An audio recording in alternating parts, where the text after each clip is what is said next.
imperfect iman until you love for your brother that which you love for yourself. As the second hand ticks. Tell you. What does it mean to love for your brother what you love for yourself? What does that mean?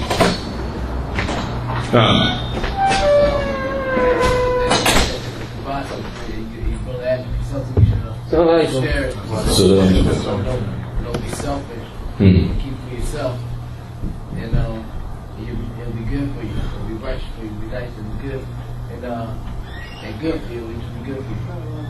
Well, we share. Yeah. You agree with me too. Ahsanallahu ilayk. Excellent. Yes. Meet him at the Howard in Jannah and to see the face of the Lord. May Allah grant it to all of us. Tell you. Let's you fadal. Kafir said that love for your brother, what you love for yourself, necessitates that anything that's from khayr that you want for yourself, you have to want that for your brother. And anything that's from shar that you hate for yourself, you have to equally hate that for your brother. Excellent, excellent. Loving for your brother what you love for yourself means min umur ad-din wa dunya, from the affairs of the religion as well as worldly affairs. You love for your brother what you love for yourself, from the deen, affairs of the deen, as well as affairs of the dunya. 1. 2. From those acts that are acts of obedience and those things that are permissible. Those things that are acts of obedience and those things that are permissible, we also love those things for our brothers. Doing al-muharramat, and this is to the exclusion of the prohibited acts. We don't love the prohibited acts for our brothers or our sisters. And evidence for all of this is a wording of this hadith that comes in Nasa'i. حتى يحب من الخير ما يحب لنفسه. Until you love for your brother from the khayr, until you love for your brother from that which is good and excellent, that which you love for yourself. This is the meaning of it. Those things that are good and not the things that are evil, as our brother see it. And just because the Messenger of Allah sallallahu alaihi wasallam here is mentioning the brothers, it doesn't mean that this is to the exclusion of the sisters, because we have what we call a qa'ida fiqhiyya. We have a principle in fiqh and a statement of the Messenger of Allah sallallahu alaihi wasallam. That principle and statement is an-nisa shaqa'iqur rijal. Women are the twins of men. It's a principle. Women are the twins of men. And what this means is everything that applies to men in Islam also applies to the women, unless there is a specific evidence that states otherwise. So by the Messenger of Allah sallallahu alaihi wasallam mentioning the brothers here and mentioning brotherhood, this automatically includes the sisters in sisterhood without even having to say it. So none of you will have iman, complete and perfect iman, until you love for your brother what you love for yourself. Like, Assalamu alaikum wa rahmatullahi wa barakatuh. Until you love for your brother what you love for yourself. Now, in closing, we wanted to mention this point and then extract benefits from the hadith, but time may not allow us. Wallahu musta'an.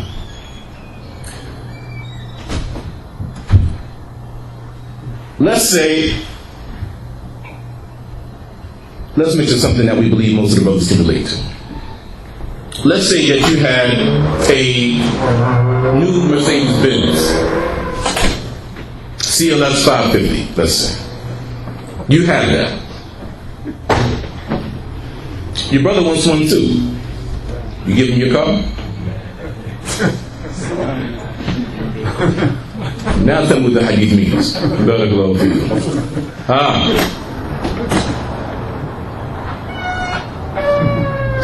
Everybody going silent. You're right. It's not like that. Allah.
You were saying? Well, it's not like if you have something, it's not something you give away. If you work for it, because you work for something, and then you have the opportunity to hook him up with a job so he can buy his own car. Mm-hmm. So that's like one from your brother, which one for yourself.